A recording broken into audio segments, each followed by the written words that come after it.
ఒకవేళ పోలీస్ స్టేషన్కి కావచ్చు, లేకపోతే కోర్టుల వద్దకు హీరో అల్లు అర్జున్ వస్తున్నప్పుడు సెక్యూరిటీ పరమైనటువంటి రీజన్స్ అనేవి ఇబ్బందికరంగా మారుతున్నటువంటి పరిస్థితుల్లోనే కొంత సెక్యూరిటీ పరమైనటువంటి ఇబ్బందులు ఉన్నాయి కాబట్టి కొంత వర్చువల్గా యొక్క విచారణలో పాల్గొనేటువంటి అవకాశం ఇవ్వాలని కోర్టును ఇటు హీరో అల్లు అర్జున్ తరపున న్యాయవాదులు అభ్యర్థించారు. దానికి కోర్టు కూడా పర్మిషన్ ఇవ్వడంతో ఆయన వర్చువల్గా యొక్క విచారణలో పాల్గొనబోతున్నారు.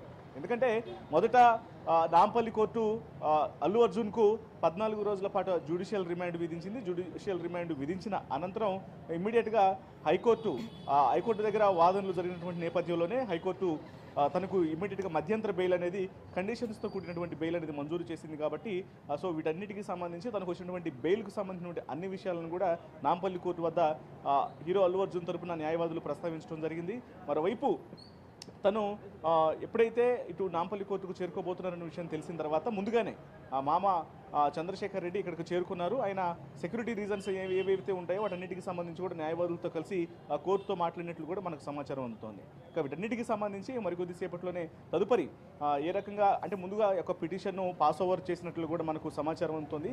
ఇక మరోవైపు ఇప్పుడు ప్రజెంటు కేవలం మధ్యంతర బెయిల్ మాత్రమే ఉంది. మరోవైపున రెగ్యులర్ బెయిల్ అనేది కూడా అవసరం ఉంది. కాబట్టి మొదట ఆయన విచారణకు గైర్హాజరవుతారు అన్నటువంటి విషయాలు కూడా వినిపించాయి. కానీ విచారణకు హాజరు కాకపోతే నెక్స్ట్ ఇమీడియట్గా రెగ్యులర్ బెయిల్ను మూవ్ చేయాల్సినటువంటి అవసరం ఉంటుంది. అందులో కొంత ఇబ్బందికరమైనటువంటి సిచ్యువేషన్స్ కూడా ఎదురయ్యే అవకాశాల నేపథ్యంలోనే ఆయన యొక్క విచారణకు గైర్హాజరు అవ్వకుండా సెక్యూరిటీ పరమైనటువంటి ఇబ్బందులు కూడా దృష్టిలో పెట్టుకొని వర్చువల్గా హాజరవుతున్నట్టు కూడా కోర్టును అభ్యర్థించిన నేపథ్యంలోనే ఆయన ఇంటి వద్ద నుంచే వర్చువల్గా నాంపల్లి కోర్టు విచారణకు హాజరు కాబోతున్నారు.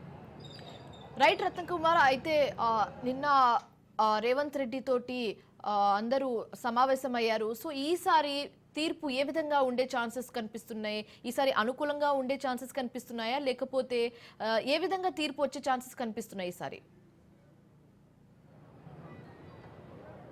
వాస్తవానికి నిన్న జరిగినటువంటి సమావేశం తర్వాత కూడా సినిమా ఇండస్ట్రీలో పరిస్థితులు అనేవి కొంత సానుకూలంగానే కనిపిస్తున్నాయి. ఎందుకంటే ఆ ఇండస్ట్రీ అనేది బాగుపడాలి, ఇండస్ట్రీలో ఎటువంటి ఇబ్బందికరమైనటువంటి సిచ్యువేషన్స్ అనేవి ఉండకూడదు, ఇండస్ట్రీ అనేది అంతర్జాతీయ స్థాయిలో ముందుకు వెళ్ళాలి అన్న ఉద్దేశాన్ని సీఎం రేవంత్ రెడ్డి కూడా వ్యక్తపరిచినటువంటి పరిస్థితి ఉంది.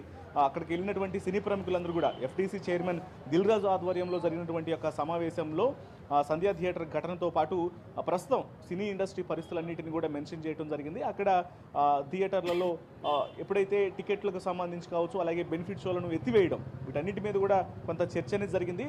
వీటన్నింటినీ ప్రస్తావిస్తూ సినీ ప్రముఖులంతా కలిసి ఒక మెమరాండంను ప్రజెంటేషన్ను అక్కడ ఇచ్చారు.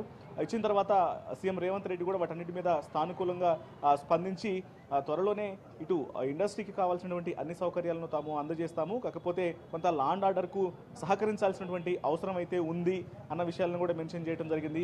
పోలీసు వ్యవస్థకు ఎలా సహకరించాలి, సినిమా ఇండస్ట్రీకి సంబంధించినటువంటి ఈవెంట్ల సమయంలో పరిమితులకు లోబడి ఉండాలి అన్నటువంటి అంశాలన్నింటినీ కూడా సీఎం రేవంత్ రెడ్డి ప్రస్తావించిన నేపథ్యంలోనే తప్పకుండా పోలీసులతో కలిసి ఈవెంట్ల సమయంలో, ప్రమోషన్స్ సమయంలో కూడా ఆ యొక్క పర్మిషన్ల విషయంలో ఖచ్చితంగా సహకరిస్తాము అనే విషయాన్ని సినీ ఇండస్ట్రీ ప్రముఖులు కూడా తెలియజేశారు. మరోవైపు అంతర్జాతీయంగా అంటే పెద్ద ఇంటర్నేషనల్ మూవీస్కు సంబంధించినటువంటి షూటింగ్స్ కూడా హైదరాబాద్లో జరిగేలా అంతర్జాతీయ హబ్గా మనం హైదరాబాద్ను మార్చుకోవాలని సీఎం రేవంత్ రెడ్డి చెప్పినటువంటి విషయాలన్నింటినీ కూడా దృష్టిలో పెట్టుకొని ఏ అవసరాలు అయితే ప్రస్తుతం సినీ ఇండస్ట్రీకి ఉన్నాయో వాటన్నింటినీ కూడా సీఎం రేవంత్ రెడ్డి మీద ఆయన ముందు ఉంచడం జరిగింది.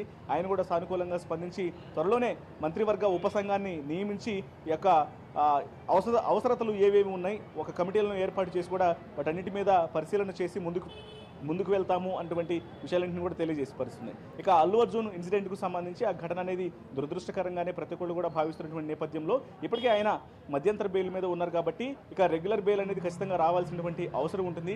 ఈ కేసులో త్వరలోనే అంటే ఇక్కడ కొంత న్యాయవాదులు మాత్రం ఖచ్చితంగా ఒక ధీమాని వ్యక్తం చేస్తున్నారు. త్వరలోనే ఆయనకు ఇప్పుడు ప్రజెంటు మధ్యంతర బెయిల్ మీద ఉన్నారు కాబట్టి త్వరలోనే ఆయనకు రెగ్యులర్ బెయిల్ కూడా మంజూరు అవుతుంది అన్నటువంటి నమ్మకం మీద ఉన్నారు. మరి ఆ కోర్టు ఇచ్చినటువంటి తీర్పులను బట్టి తదుపరి, ఎందుకంటే ఈ యొక్క రెగ్యులర్ బెయిల్ అనేది కూడా నాంపల్లి కోర్టులోనే వాళ్ళు నాంపల్లి కోర్టు జారీ చేయాల్సినటువంటి అవసరం ఉంది కాబట్టి కోర్టు మరి ఆ పరిస్థితులన్నింటిని కూడా దృష్టిలో పెట్టుకొని రెగ్యులర్ బెయిల్ అనేది మంజూరు చేస్తుందా లేదని త్వరలో చూడాల్సి ఉంది. ఇక ఇవాళ విచారణకు హాజరు కావాలని చెప్పిన దాని ప్రకారం మాట తీసేయకుండా ఖచ్చితంగా ఆయన విచారణలో పాల్గొన్నారు. కాకపోతే సెక్యూరిటీ ఇబ్బంది అనేది అవ్వకుండా ఆయన పర్మిషన్ తీసుకొని వర్చువల్గా ఈ యొక్క విచారణలో పాల్గొన్నటువంటి పరిస్థితి ఉంది.